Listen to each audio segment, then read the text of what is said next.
Okay, I want to thank everyone for joining us for the New Jersey Windworks third webinar. This one is titled Offshore Wind Transmission in the Grid.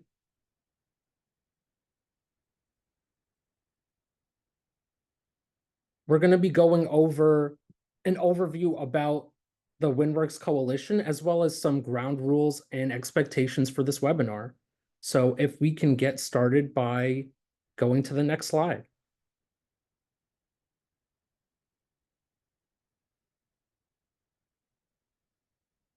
All right. This webinar is hosted by New Jersey Windworks. New Jersey Windworks is an offshore wind coalition of over 20 organizations. Of those organizations, there are environmental organizations, faith-based organizations, labor partners, as well as other nonprofits that support responsibly developed offshore wind here in New Jersey. This is something that we view as a crucial part of ending our reliance on fossil fuels and figuring out a way to get to clean energy sources to meet our needs. So as I mentioned earlier, we're going to be going over some ground rules. So this is in a webinar style, which means you will be muted and off camera the whole time. We will be having a Q&A at the end of the presentation, so make sure you add your questions to the Q&A box at the bottom. Only the host and panelists will be able to see your questions and comments in the chat. If there are any technical difficulties, message a co-host or one of the hosts. And just so everyone is aware, this webinar is being recorded and it will be posted at New Jersey LCV's YouTube channel. And with that, I will be introducing our speaker for tonight, Dr. Eric Hines. Dr. Hines directs the Offshore Wind Energy Graduate Program at Tufts University, where he is a professor of the practice and the Kentaro Tsutsumi Faculty Fellow in Civil and Environmental Engineering. Dr. Hines has over 25 years of experience engineering innovative infrastructure. Major offshore wind-related projects include Wind Technology Testing Center in Charlestown, the new Bedford Marine Commerce Terminal, the Partnership for Offshore Wind Energy Research, digital twinning the Block Island Wind Farm, and transmission expansion planning for U.S. offshore wind. He works at the Technology Policy Interface to develop systems levels design concepts and has received numerous awards for his work in industry-driven research. He studied engineering and public policy as an undergraduate at Princeton University and as a Fulbright Fellow in Germany. He holds his master's in science and applied mechanics and a Ph.D. in structural engineering from the University of California. And with that, take it away, Dr. Hines. Thank you very much, Adrian. Pleasure to be with all of you tonight, and thank you for coming. I look forward to talking with you about the transmission system, and as my bio says, I'm a structural engineer, so I spent most of my career designing buildings and bridges and infrastructure, and I came into the transmission system from the point of view of infrastructure. So a lot of what I'm going to be sharing with you about the transmission system are things that I've been learning myself over the last several years through my collaborations with my colleagues who are power systems engineers. Next slide. And you can see our team here. We're coming off of a multi-year project funded by the National Offshore Wind Research and Development Consortium and the Mass Clean Energy Center. And our chief collaborators are Professor James McCallie at Iowa State University and Professor Johan Enslin at Clemson University. Next slide. So here's where we begin. We need an offshore transmission backbone. We're going to need this for the future. When we electrify the country and we make all that renewables, we're going to have to increase the capacity of the grid by a factor of 2 or 3. And one of the best places to think about transmission is actually offshore because there's a single permitting authority there. If you combine that with the build out of offshore wind and the need for a North American macro grid, which we'll talk about a little more, you start to ask this question, well, what would this look like? And we have 2 goals for this offshore grid. One is to minimize environmental impact by reducing the number of landing points to get to the key landing points, to find the best landing points on the East Coast, which you see outlined here in pen. We've just outlined about 10 kinds of landing points. And 2, to maximize the landing capacities and to really start bringing a lot of power into these specific corridors, which means that from a power systems point of view, we're going to have to start thinking differently about the grid. Now, also to orient you here, if you look at the blue lines, around. You see these in New Jersey, you see them in Virginia, down in North Carolina, and South Carolina, Georgia. Those are the 500 kilovolt lines. Those are the major corridors of the transmission system. Up in New York and New England, you see the purple lines. Those are 345 kV. They have a lot of capacity. The pink lines, not quite as much as the 500 kV. The pink lines are a little smaller. Those are what are on the New Jersey coast. And so we'll talk about this a little further as we move forward. Next slide. And you saw at landing number 5 on the previous slide, we identified a place in New Jersey. This is a very interesting place because this is the part of New Jersey where the state agreement approach developed a project and ultimately selected a project out of several through a really large-scale competitive bid to enter what I call the Dean-Smithburg-Larrabee Spur. And to reinforce this, this is an ideal location for offshore wind to come on shore. It's one of the best locations on the East Coast. And you can see by our analysis here that we did independently of the New Jersey work. This is completely independent analysis, but we collaborated afterwards. Some of the folks from New Jersey were on our project advisory board, and we looked into this in detail and found that we had come to relatively similar conclusions through this independent analysis, and that there are multiple gigawatts of capacity at this landing with relatively affordable cost upgrades compared to other landings in the US. Next slide. And so here you can see the landing. You can actually see the yellow dot down below. We call that a beachhead. That's at the Seaguard National Guard Training Center. And then this beachhead goes 8.5 miles to get to the Larrabee substation. And this Larrabee Tri-Collector has a capacity, is planned to have a capacity of almost 5 gigawatts. You can see that a lot of this is on a 230 kilovolt line, the pink lines. And then suddenly once we get to the Smithburg substation, we get up to a 500 kilovolt line. And the 6,000 megawatts at Dean's and 6,000 megawatts at Smithburg and 4,000 megawatts at Larrabee, those are our assessments of how high you could go in terms of increasing the headroom for relatively low cost. And we're still talking billions of dollars, but relatively low cost compared to other landing points in the country. So in our opinion, this ought to be a point of pride for New Jersey to have this very special connection into the grid. Next slide. And sorry, if you go back a slide, I pointed just north. You see Menlo Park and 37 Christie Street are just to the north of this. So if we go to the next slide now, this is Menlo Park, the home of Thomas Edison's laboratories that he started in 1876, when he starts to have this vision to electrify, to develop power systems that could power the incandescent lamps that he had built, and to start to electrify what used to be gas lighting, to bring this into electric lighting. And you can see the proximity of all this, another point of pride for New Jersey, the dawn of electricity and power systems in the United States. Next slide. Now, this is Edison's Pearl Street Station in New York, where he had to develop, in order to be able to power incandescent bulbs, had to also develop new dynamos or electricity generators, had to develop the wiring, had to develop the entire system to be thinking about this. And so invention and successful invention doesn't really occur in this little piecemeal pieces. Edison was thinking about the entire system, and this was critical to advancing the first industrial revolution and the electricity revolution in the United States. Next slide. Now, some of you may have heard about the War of the Currents, and you may be familiar with Nikola Tesla's name. Of course, he's the namesake of a very famous car brand right now, and also George Westinghouse, whose name many of you know. Tesla was the engineer and the inventor. Westinghouse was the businessman. They teamed up, and they disagreed with Edison. Edison thought that we needed a direct current system, and Tesla and Westinghouse believed that we needed an alternating current system. Now, ultimately, Tesla and Westinghouse won that debate, and we have an alternating current system in our current electricity grid. But as you'll see later in the presentation, we're actually talking about moving back to direct current as we go further into the energy transition. So there's room for all of these guys in our conversation. Next slide. Westinghouse ultimately beats Edison and several other people to be able to light the Columbian Exposition in 1893. And here are, after just a few short years after introducing the Pearl Street Station and the incandescent bulb, it's lighting the entire exposition. So this is how explosively and how quickly this industry is growing. Next slide.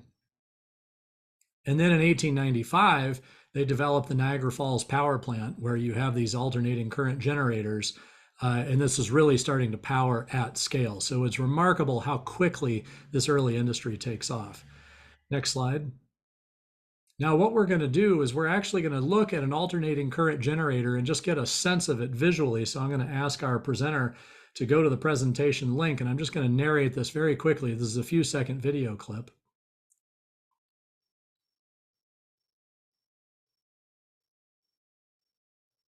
So yeah, here we go. And so here what you see is you have a rotating magnet. And so when you have a moving magnetic field close to electric lines, to these wires that we're wiring around the generator, the moving magnetic field induces a current. The magnetic field has to be moving. These were the discoveries of Hans Christian Ørsted and ultimately Michael Faraday, realizing that when you move the magnet, you could create the current. Now notice when the north and the south switch, the direction of the current switches, and you also see the sine wave on the left. This is what we call the frequency, or the alternating current. Maybe we'll watch it one more time. There's the moving magnetic field. And so you see that it's not always just a permanent magnet that you have inside there, but you can see on the left how the currents are changing direction, and they're changing direction at a certain frequency. Okay, on the American grid, this happens at 60 hertz, 60 times per second. Okay, so we can go back to the slide presentation, and we'll look a little further into this. And what does this 60 hertz mean, and what does the alternating current mean? The alternating current allows us to do two things. I'll wait for us to get back to the slide presentation. There we are. So we'll go to the next slide. And so we're going to talk about this. So in the 1880s, only the wealthy could afford electricity. I mean, Thomas Edison begins by wiring J.P. Morgan's mansion on Madison Avenue in New York City. And then within 40 short years, the electricity is in half of the homes in the United States. And we get to the 1930s, and FDR is making a commitment to bring electricity to rural America. There's the executive order creating the Rural Electrification Administration. And then in 1936, there's the Rural Electrification Act. So the country is moving very quickly coming into the modern era. A lot of this information on the next few slides comes from a wonderful documentary series by Kiki Gaucher called Empowered Energy Heroes. And I would encourage all of you to look into this series. It comes in 4 segments, about 20 to 30 minutes each, has fantastic explanations of a lot of questions about the energy transition. And so if we see the Niagara Falls generator on the left, this is then translated into high voltage, okay, at these really high levels. And nowadays you see the 500 kV, the 345 kV, that's 345,000 volts, okay, 345 kilovolts. Those go through the high voltage transmission lines. We'll go to the next slide. Transmission lines go to the substation, and then the substations either transmit to other transmission lines, or they also transmit to local distribution systems. So if you go to the next slide, out of the substation, we come at a much lower voltage, and then there are transformers on your telephone poles, utility poles to go into your house to ultimately get you the 120 volt electricity that you plug in your outlets. So imagine going from 500,000 volts to 120 volts. We can step up or step down the voltage with transformers, and it turns out that the transformer technology for alternating current was much better in the late 19th century. But now we have transformer technology for direct current because through innovations in what we call power electronics and the computational capacity that we have. So we can do things with direct current that we couldn't do in Edison's time. But ultimately, this alternating current, the ability to step up and down the voltage, was critical to building our current electrical grid. Next slide. And so we see the electrical system runs at about 60 hertz, but what if you suddenly switch on, more people switch on their lights? What happens when more of us switch on our lights? How do we know, how does the grid know to feed that with power? Next slide.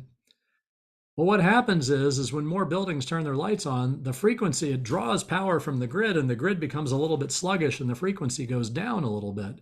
And so an independent systems operator or a regional transmission operator will notice this. They have algorithms and people watching this, and in real time, the system adjusts itself and it'll become time to turn on more power. So the next slide, you see another power station goes on and the frequency starts to go up until we hit 60 hertz. And so there's a constant need to balance the grid. Alternating current also does this incredibly well because all we need to do is monitor the current in the grid, and then the grid maintains its stability. With direct current, we have the ability to control the grid, but you actually need an enormous amount of computational power and the ability to send signals. We have that computational power today, and we can start thinking about direct current systems in a way that is compatible with and overlaid on our AC transmission system. Next slide. So now we're going to come back to New Jersey, and we're going to talk about where we are. Again, we see the Dean Smithburg Larrabee Spur and the beachhead. And what's happening in New Jersey is also happening in New England and happening around the country. One old coal-fired power plant after another in the last 10 years has been decommissioned and torn down. And so here's the demolition of the Logan power plant at 225 megawatts. Next slide. We'll go to the BL England power plant down on the coast of New Jersey. And you can see that plant has been retired. Next slide. You can see the Essex Generating Station in northern Jersey, 617 megawatts, has been retired for quite a while. And so what's really happening is we're retiring all of these old polluting power plants. The air is higher quality than it's been in decades or even a century. But the interesting thing is this can be hard to understand because where the offshore wind is coming in is it's coming in new places. And so if somehow magically we could bring the offshore wind in at each old retiring power plant, it would be very easy to understand what's going on right now. But given the sort of the reality of the situation, it's important to zoom out a little bit and understand that as we plug in these new underground cables, we're effectively replacing these old dirty power plants. Next slide. Okay, so how are we thinking about this and how are we modeling this and bringing this in? The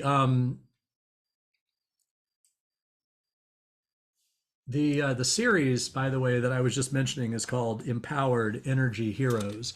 And if people need access to that series afterwards, I can organize that with the organizers of this talk. We just need to get permission from the producers of that series. So how are we modeling this and how do we ultimately model the macro grid? We need to create several models. There's no model that's a silver bullet to all of this. And so we have three separate models we created in this project. One is the commercial grade software model, model 1 of the entire Eastern Interconnect. Number 2 is a model that we can run multiple cases on. It's a reduced model. And number 3 is a model of the entire country that we can actually, that only has 176 nodes where we can model large power flows going across the country. And I'm here to share with you some of the results of this research that are as recent as just a few days ago. Next slide. So here's the commercial grade model. And 93,520 buses. What that means is that there are 93,520 nodes or 93,520 substations in this model. So that's a lot. It takes a long time to compute. If we want to compute a lot of different cases, we need a simpler model. So we'll go to the next slide. And we build model 2, which we call a coordinated expansion planning model. We get it down to 800 buses. And we do this not with AC power flow, but with DC power flow. We simplify the equations. We can run the model a lot faster. We don't get high fidelity results like we do in the commercial grade model, but we can start to study the effects of an offshore grid very quickly. Next slide. And so we'll see this offshore grid, and you can see by 2031, we're building 30 gigawatts of offshore wind, and you can see the light blue lines are where the offshore wind wants to connect to shore. Now, there's a mistake in this model that I'll draw your attention to.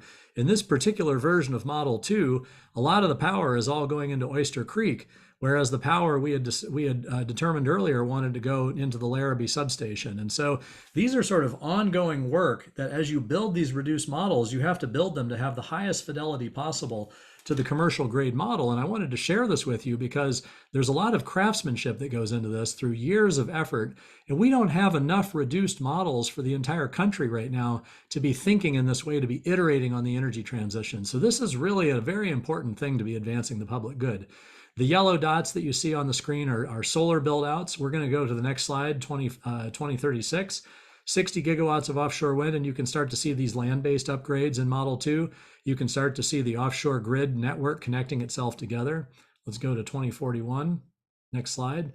That's 100 gigawatts of offshore wind, and you start to see the lines thickening, coming into Norfolk, Virginia, at the Fentress substation, coming into New York City. The power really wants to go to load. It wants to go to the big load centers. Next slide. 2046 at 200 gigawatts.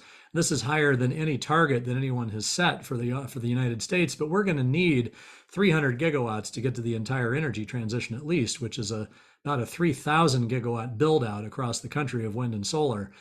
you can start to see that there's a need for a transmission line, big transmission corridor that goes through Long Island Sound, and again, sort of connecting the network together. And we get to 2051 at 300 gigawatts. Let's go to the next slide. And you can see the land-based upgrades. And now what we do is we take these results and we take the cases, whether it's summer peak or whether it's winter, what are the cases that are really driving these upgrades? And we would plug these back into Model 1. Ultimately, we're trying to develop a system of models that we can run with groups like the groups that are sponsoring this work, the NGOs, also with the public sector decision makers, also with private sector decision makers. We call this responsive analysis. We have the wherewithal to build the tools to study the grid very quickly to understand these things. But this is what we're in the middle of doing. This is the state of the art. Next slide. And so then where does the macro grid come into this? Well, Model 2 actually isn't set up to develop the macro grid. So now you have to go to Model 3. Next slide. We'll look at the macro grid. What is this? The macro grid is really, imagine it as 3 30 gigawatt power corridors running east-west and 3 going north-south, 30,000 megawatts. That's as much capacity in all of New England, okay? And so, but the macro grid is going to allow us to share renewable power across time zones and across regions and under different weather patterns. If you imagine in our old system, we had coal-fired and oil-fired and gas-fired power plants really close to cities. So we would just turn them on and turn them off. We can't turn the sun on and off, and we can't turn the wind on and off. We have to catch them when we can. And they're in places with really large-scale build-outs that people don't really want to live near. And so on the Great Plains, there's a lot of land-based wind being built out. Offshore wind is built off our coast, and in the southwestern desert, there's going to be more solar built out and around the country. So we have to get transmission that will allow these remote variable energy resources to be brought to the cities, to the loads. Next slide. And what did we learn from this macro grid overlay? We learned that from this macro grid overlay, if you build the macro grid, the way that it takes the load off of the AC transmission grid that we already have, and it allows us to actually continue to use our AC transmission grid by offloading it, and it reduces the cost of upgrades to the AC transmission grid by about $194 billion, okay? And then with a macro grid and without a macro grid, even in both cases, when we're adding offshore wind up to the 200 gigawatt level, we start to reverse power flows in the grid, and we start to realize these inherent benefits by bringing in the power from other places, because a lot of the power flows are moving toward the East Coast. And so the ability to move the power in the other direction means that we can exercise and take advantage of grid capacity we didn't even know that we had. Next slide. And so if we come back to this and we come back to the New Jersey State Agreement approach, which is really cutting edge in terms of procurement and in terms of build out, it's a very exciting project. It's a nation leading kind of project. And you think about the new procurement project, the new imagining the future procurement process. Let's imagine this in terms of beachheads. Where do you land on the beach? And energy islands. Where do you plug into in the water? In an ideal world, we would build energy islands like they're planning to build in the North Sea. That's just a big platform. Could literally be an island, or it could or it could be a gigantic platform where the individual offshore wind developers can plug their projects in and not worry about the transmission coming to shore. Then we can bundle the transmission, bring that to shore. That can be built by other developers. Once it hits a beachhead, it can be handed over to the utilities who can upgrade the grid. This is very similar to the New Jersey SAA experience as it bore itself out. It's very similar to what's going on right now in terms of grid integration upgrades in New England that are happening. And so this is at the cutting edge. If we can develop these multi-project connections through a new kind of a procurement process. Next slide, we're going to go to step 2. Now to get redundancy, if you can toggle back and forth between the previous slide and this slide, everybody will see that these energy islands are now connected in step 2 through regional connections. The regional connections happen inside PJM, inside ISO New England, but they provide a very important redundancy to this system, because the name of the game in the grid is if one line goes down, you still want the rest of the grid to work. Notice that we still haven't created interregional connections yet. And so we actually have quite a number of years where we can build out offshore wind before we need to operate at this interregional level. That's good, because we're going to need the next 10 years to get ready for those kind of procurements and that kind of build out. So if you go to step 3, you see the New York, New Jersey, and ISO New England regions finally connected together through this interregional connection. That will lower costs. ultimately in terms of helping regions share power, and it will also provide the much needed redundancy that we're getting from this macro grid and from the offshore wind transmission backbone. So these are ideas for a future procurement process. Next slide. So how do we do this? Well, it turns out we've done this before. In the 1960s, we built the Northwest Southwest Pacific Intertie, which carries on the order of about 3 gigawatts between the dams in the Pacific Northwest, specifically the Bonneville Power Administration, and the southern cities of California, namely Los Angeles. So in the summertime, when Los Angeles needed air conditioning and the weather was pleasant, up in the Pacific Northwest, they could ship the hydroelectric power south. In the wintertime, when the Pacific Northwest needed power and Los Angeles was a balmy 70 degrees, they could ship the power they were generating up north. And this was created to share power between regions. Now pay attention to this map. Look at the number of different stakeholders who actually built out this grid. So the federal government came together and built what was called a yard. They designed what was called a yardstick design. So this was like the baseline design. And then they brought the stakeholders to the table. Under Secretary of the Interior Stuart Udall, he appointed Charles Luce, the head of the Bonneville Power Administration, to bring the stakeholders together to have this conversation. And so he got them to the table. So the federal government is really in a great position to bring the stakeholders to the table. But then there are a lot of stakeholders that are going to have to come together on the East Coast to think about a north-south transmission corridor offshore. Next slide.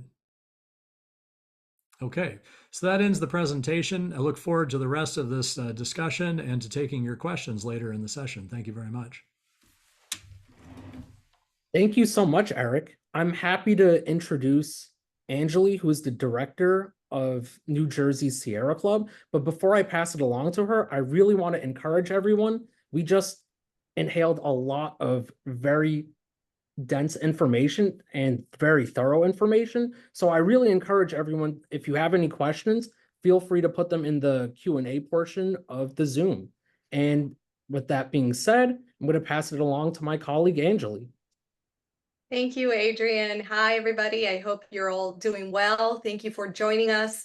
First, I just want to say I'm eternally grateful to Dr. Hines for that incredible presentation, for really showing us here in New Jersey how we are true leaders in the offshore wind space and the transmission and bringing that clean energy onshore to power our homes and into the future. So great visuals. Cutting edge research. I mean, thank you so much, Dr. Hines, for that incredible presentation. My science heart is full, so thank you. So like Adrian said, I'm Anjali Ramos, New Jersey chapter director for the Sierra Club. And what I'm going to do right now is just plug in a little bit of the advocacy around transmission in New Jersey. Next slide, please. Yeah, so pretty much in New Jersey, what has happened? So state processes, we have had 4 state solicitations. So basically the projects interconnecting into our grid. It's basically how we come up with the contract between the state and the developers for the generation of electricity and bringing that onshore. The state agreement approach, which Dr. Hines explained quite well, which is a coordinated transmission solution, right? It's the approach of combining multiple projects into one, essentially, transmission lines, right, connecting into one bigger substation. And what's hot off the presses, a new open docket currently open right now, which is the PBI solicitation, which means pre-built infrastructure. And I'm gonna explain this further so you understand what I mean by this. And so talking about that contract between the state and the developers, basically the ORECs, which are offshore wind renewable energy certificates, and currently the projects that have ORECs with the state of New Jersey are Atlantic Shores 1, Attentive Energy, and Leading Light. Atlantic Shores Project 1 from Solicitation 2, Attentive and Leading from Solicitation 3. Next slide, please. Yes, so I want to hone in a little bit on Atlantic Shores because, of course, that's our closer to development and construction project. It's our first project coming online. You can see project 1 in the area highlighted in blue, and a little bit of an intersection with project 2, that like that in between overlap. So there's a little bit of project 1 as well in that intersection. And so pretty much this is, you know, off of the coast of Atlantic City, and it would be interconnecting, well, it would be landing on Atlantic City and then interconnecting into the Cardiff substation in Howell. Now, the reason why I'm showing you this visual and why I'm mentioning this is because the past couple of months, there has been an endless amount of hearings about, you know, how to bring the cables onto land, how to connect, how to bring the cables to the substation, basically the infrastructure development onshore. Offshore wind is not just offshore. There's a lot to the pieces on land, which is pretty much what Dr. Hines was explaining to all of us. So the reason why I'm mentioning this is because there's a lot of opportunities for advocacy for all of you to engage, be participant, and make sure that town councils, state agencies like the DEP, the BPU, even including BOEM, but that's not so much transmission, but what's happening on the water, they can hear your voices. Unfortunately, as I'm sure the most of you know, there's a lot of misinformation around offshore wind, both, you know, the build out of the turbines as well as the cables. Most recent, the EMF misinformation, which is really taking over across all of these towns around Atlantic City as well as in Monmouth County. So it is imperative for all of us to show up and take advantage of all of the public hearings and meetings so that we express our support for the build out of offshore wind, for the responsible build out of offshore wind, and ensuring that we can actually achieve the clean energy transition. Next slide, please. Yeah, so this is basically kind of like zoom in images of what is happening with Atlantic Shores Project 1 and landing on Atlantic City, ultimately going the cables interconnecting to the Cardiff substation.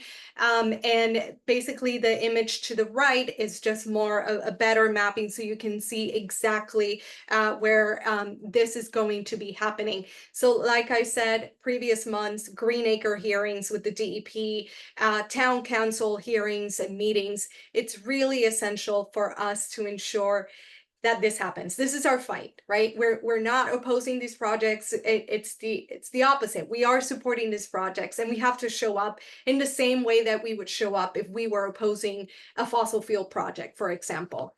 Next slide. So the state agreement approach, Dr. Hines talked extensively about this, cutting edge, New Jersey leading the way. I'm so proud, this is incredible. So to give you just a little bit more information on this, basically the board opened, you know, put out an order back in 2022 and came out with the decision, as Dr. Hines mentioned, that the best solution right now is the Larrabee Tri-Collector substation to be the most desirable solution at this time. The board found that this transmission first, we're very much aware that this is first in the nation, leading approach to offshore wind, undertaken in partnership with PJM, which is our regional grid operator, will lower the costs, reduce the chance of delays in offshore wind projects, and minimize community and environmental impacts. So, you know, talking to our hearts, right? That this is all about how we can best minimize impacts to communities, to the environment, while making it more affordable. So right now in New Jersey, the two projects that have full capabilities to connecting into this approach, right, the SAA, are both Attentive and Leading Light. And the board actually has directed its staff to start to evaluate whether or not a second state agreement approach should be developed in order to hit our new goal for offshore wind development, which is 11,000 megawatts or 11 gigs by 2040. So a lot of exciting work happening in New Jersey in partnership with researchers like Dr. Hines, cutting edge, state-of-the-art approach, really exciting stuff. Next slide, please. So, oh, and this is just a visual of like where the Larrabee substation would be. And I kind of wanted to show this map because you can see its proximity to Seagirt, Manasquan, and it doesn't really show it here, but Wall Township. These are municipalities that are experiencing a lot of opposition, local opposition, and it's pretty much because of what's going to happen with the Larrabee substation. So I'm pointing this out to you. So if you are from this area, right, these particular communities or around, that you are aware that to find opportunities to engage. And there's going to be many more coming in the future because of the state agreement approach, because of other offshore wind projects, and because of this area being identified as one of the best solutions to interconnect multiple projects at the same time. Next slide. And so basically the PBI, so through the state agreement approach, the board paid a lot of attention to the infrastructure of how these cables are going to be brought into the Larrabee substation. So I am explaining this, which is really technical. It's purely engineering, right? It's the infrastructure of bringing all of these cables all together, just one path, right? Not multiple landings, not multiple routes, just one route going to Larrabee substation. So how to best build that? Right now, the board has an open docket for the pre-build solicitation. And as a matter of fact, the reason why I wanted to explain this is because in 2 weeks on October 1st, there's going to be a public hearing hosted by the Board of Public Utilities explaining what is it that they want to achieve with this PBI solicitation, and just explaining the technicalities behind it of the process. So again, more state of the art. This is an open solicitation for developers to be innovative, to come up with incredible, exciting engineering solutions to this cutting edge situation that we're experiencing in New Jersey. Next slide. So yes, this is the information of the public hearing. Like I said, October 1st, and it's virtual, so you can join if you cannot make it in person. Although I do encourage that because it speaks a lot to see a full room of people supporting offshore wind, which is the opposite of what we've been seeing, this past year, which is a lot of opposition showing up in person. So there is information for you. And if you're interested in submitting written comments, the deadline is October 15th by 5 p.m.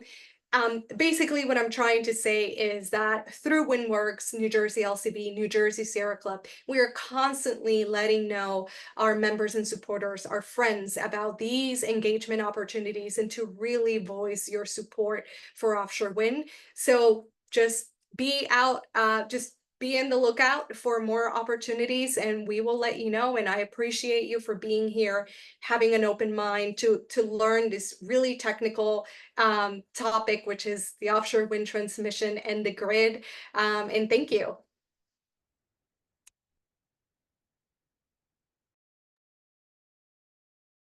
Thank you so much, Angeli. So this concludes the presentation portion of the webinar. So we're going to go right into the questions and answers. So the first question that we have, and Angeli definitely touched upon it with her last slide, is how can you get involved with advocacy around offshore wind? And I'm sure Angeli has more to add to it. Yeah, I mean, New Jersey WindWorks, right? It's an offshore wind coalition of various organizations in the state, like Adrian mentioned at the beginning: labor, health, faith, environmental, justice. So just pretty much follow what we're doing. New Jersey Sierra Club, New Jersey LCV, and JEG, which is the environmental commissioners in the state. And we are constantly sending emails. We're constantly, even on social media, we're posting, we're sending out text messages. So just, subscribe to whoever you think is the best way to go. And we will let you know. We're constantly, sometimes these opportunities we find out 2 days before, because that is the nature of some municipalities, right? They're quite volatile. But other times, like pretty big things like BOEM or the BPU or the DEP, we find out with, a lot of notice, right? They actually put out notices. So we will let you know as soon as possible. And we would help you even with talking points and explain what is it that is happening through those processes, right? Green acres diversions versus calf wrap versus wetlands versus, the cables versus the build out and everything, right? So we try to digest that information for everybody. Thank you for that answer, Angeli. The next question that we have is, how do these transmission plans compare to others around the country as well as around the world? The transmission plans in New Jersey. Oh, Yep, can you hear me? loud and clear. Excellent. So, as Angeli was reinforcing just now, what's going on with the New Jersey SAA is really unique in the United States, and it's nation leading. There are HVDC transmission lines in the North Sea in Europe. There is not yet a networked system. Denmark, Belgium, the Netherlands are all working on network systems. A lot of these lines sort of crisscross the North Sea at different voltages, but we are at the early days of what we call multi-terminal high voltage DC. The supply chain has been booked out by a few owners up until the early 2030s. In my opinion, this would be one of the best things we could do as we reshore American manufacturing to build out our own HVDC supply chain. And so we're going to see New England following close behind New Jersey in terms of procurement.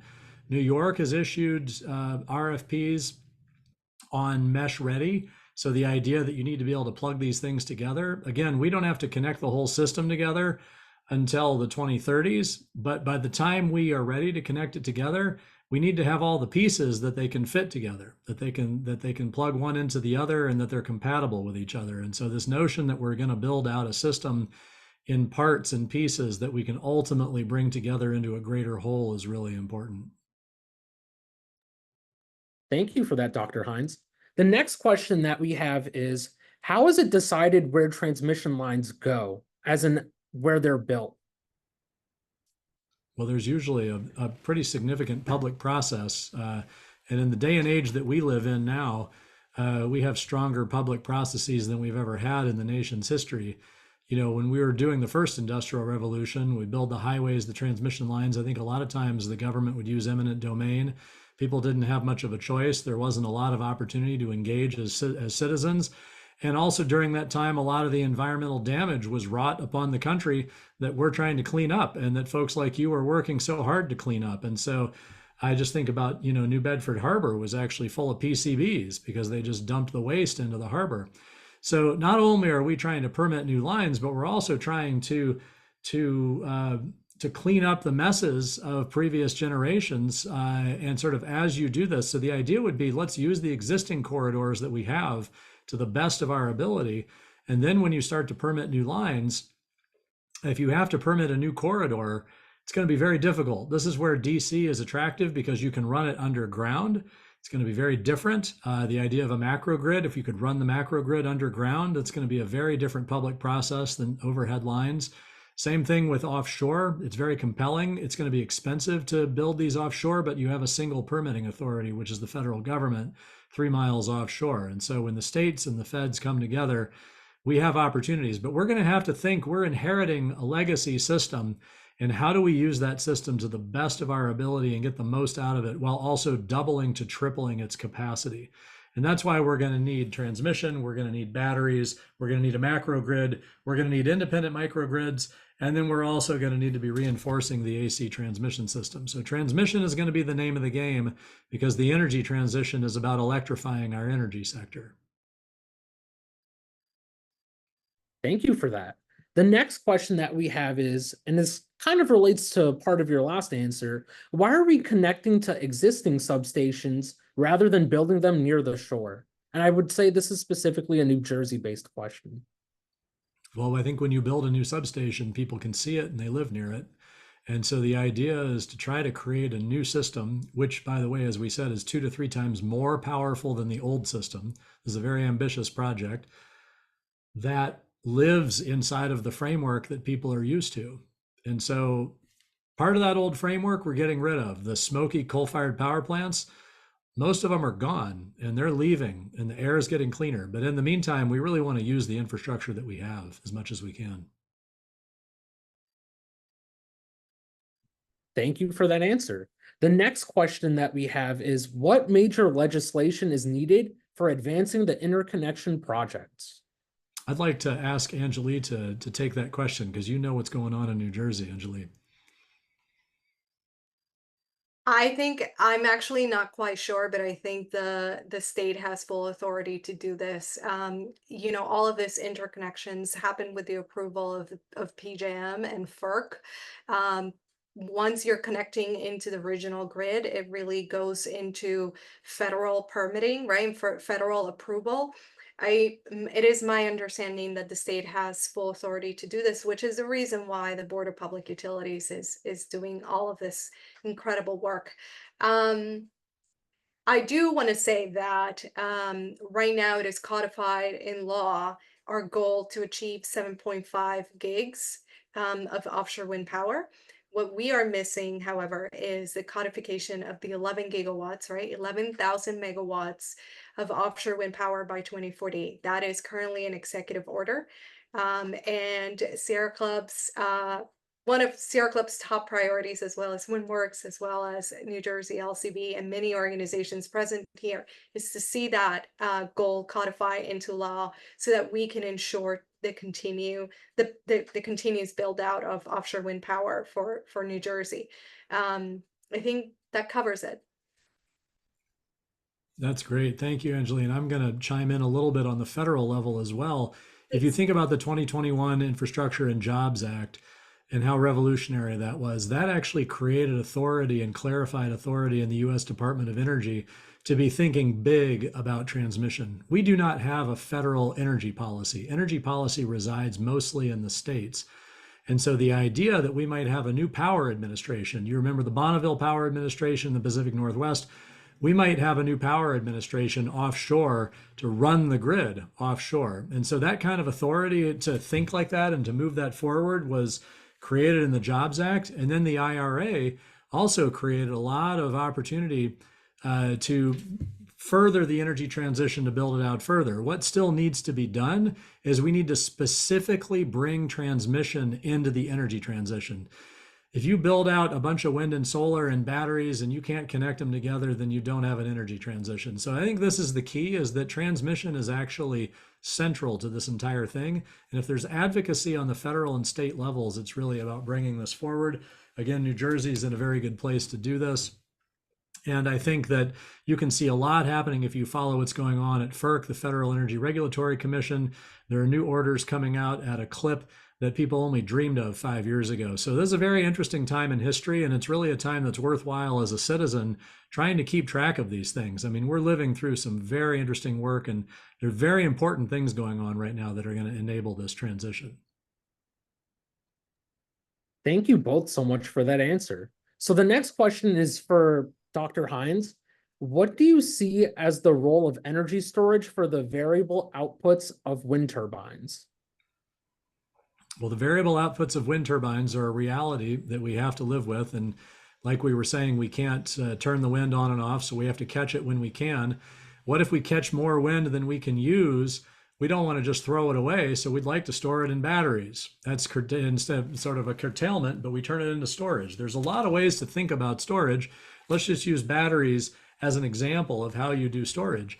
Another time we need to use batteries is when all of a sudden everybody turns their lights and air conditioning on at the same time and we're peaking, and we need to use that stored energy to bring it back to the cities, to bring it back to the load centers. And so then the question also for storage, a lot of people are talking about using electric cars as local storage. And this can happen on a 24-hour cycle where you can actually draw power from your electric car. You can charge it when the electricity is cheap, and then you can draw the power back out or put it back into the grid when it's expensive and sell it back. And we're moving very quickly toward a system that can do that. At the same time, it's hard to have long-term storage in the batteries that we think about. And so we're also going to need seasonal storage, that we actually store up the offshore wind in the winter and we can use it in the summer. And so we're also talking about seasonal storage. And that's where you start hearing about things like green hydrogen and electrolysis, and you start hearing about a lot of different ways of storing energy at a large scale over long periods of time. So that's one thing to keep track of, is the different scales, the different temporal scales, the different spatial scales. And I would just encourage people to be open and interested in all of them, but just note that we're always traversing these different scales as we're talking about the energy transition. Thank you for that answer. So the next question that we have is, building the grid in California was an exercise largely in starting from scratch. Can Dr. Hines talk a little bit about any unique challenges with bringing wind energy onshore, since we're not grappling with retrofitting a system rather than building from scratch? That's a very good question. And you can see that when you look at the California system and you look at the grid and you look at the Northwest-Southwest intertie, and there's all these straight lines. And then you look at the grid on the East Coast and it looks like a living organism. And it really kind of is. It's this incredibly complicated thing, okay, that we've only ever added one more power plant to. So power systems engineers will tell you that nobody really understands the grid. I mean, this thing is a modern marvel of engineering, and it's incredible that it functions, and we know how to keep it balanced with the frequency, but designing it, no one designed this. So here's what we have in our favor on the East Coast. Number one, if we go offshore, again, it's more expensive. We have to lay the cables underwater, but once we have a supply chain, the costs are going to come down. They always do once you build out the supply chain. That's been the biggest problem, is we haven't built a US supply chain yet, which is why the costs are going up and projects have been having trouble. You've got one permitting authority, so you can actually lay that cable down under the authority of the federal government offshore. You can bury it underground, you can keep the animals and the environment safe, and then you can bring it on land. And you can see why I, as a researcher, and my colleagues are compelled by this question. It's a very simple question. Where are the best landing points on the East Coast? We want to find them. We want to make sure they're being used in good stewardship. We want to use them to their maximum capacity. And then we want to avoid hundreds of cables coming on to land, and we just want to plug those into the right spots and then plug that into a macro grid.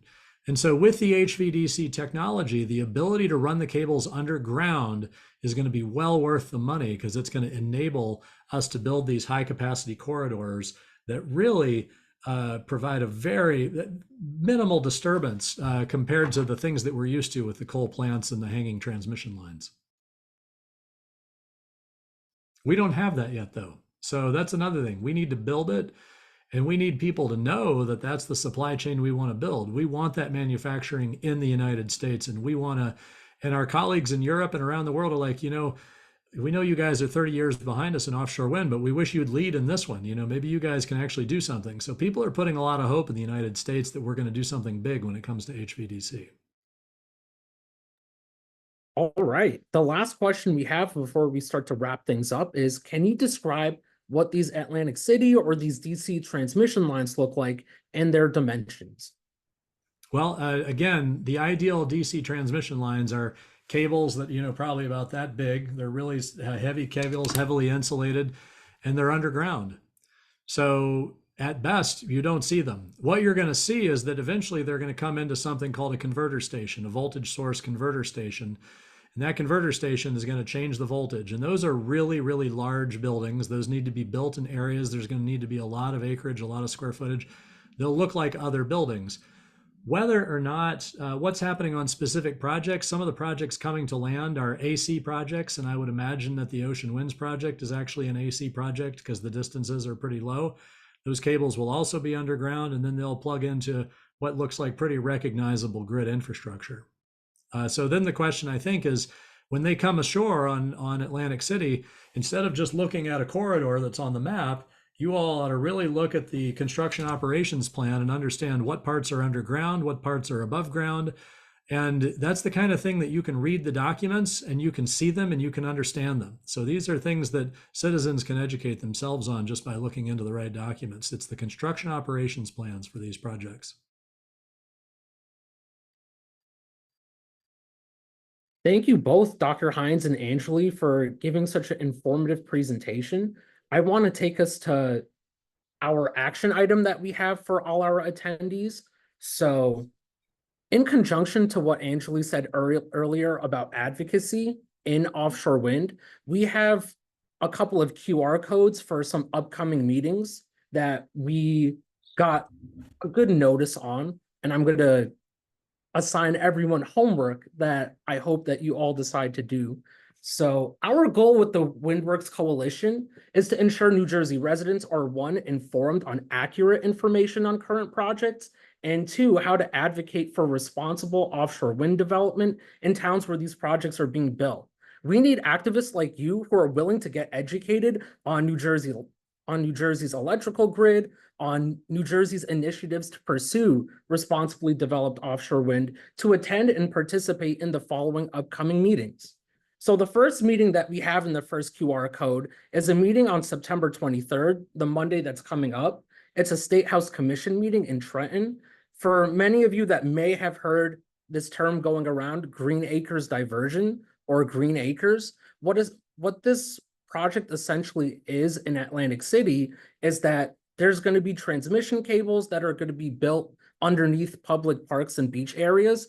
And for that to happen, Atlantic City has to make sure that they're going to have green area where land could be used to replicate those parks that are being used for this project. And we want to emphasize that there are no permanent structures that are being built in these areas where the cables are going to be buried, that upon completion of these projects, they will be able to be used again, as well as the green space that's going to be built and developed in the process. So this project is specifically Atlantic Shores Offshore Wind Project 1, and this meeting is going to be taking place at 9 a.m. at the State House in Trenton. So Angeli touched a bit about this meeting that's happening on October 1st, which is the second QR code that we have. It's a BPU pre-build meeting. And this is an important meeting because, one, it correlates with exactly what was being brought up in these presentations. And it talks about ways that we can connect the grid for future wind projects that are going to be developed both on and off the shore. And it's really important that we get public stakeholders to these meetings because, again, we have a unique opportunity to build responsible offshore wind in New Jersey. And the best way to do that is to get as many active activists, to get as many people that live in these areas to be educated on these projects and to be able to participate in these meetings. And the last meeting that I want to highlight is on October 2nd. We have a BOEM virtual public meeting where in this meeting, it'll be another opportunity for the public to talk about the commercial offshore wind energy activities that BOEM is going to be developing in the central Atlantic area. So I've seen that my colleagues have put the links to register with our Mobilize in the chat. So we highly encourage everyone to either use these QR codes or to use these links to sign up. We'd be happy to get in touch with you if you need any help with any talking points like Angeli mentioned. We'd be happy to let you know as simply as possible how you can get engaged, how you can activate people in your network. My homework for you all is to tell a friend, to tell a family member, tell a neighbor, someone in your town, or someone that you know that's environmentally conscious and connected about anything related to clean energy, and get them activated to show up to either one of these meetings or all of these meetings. And with that, I want to thank everyone that decided to come and attend our webinar. We really appreciate you coming out and spending your Wednesday evening with us. And we really hope to hear from you all and to hopefully see some of you at these meetings.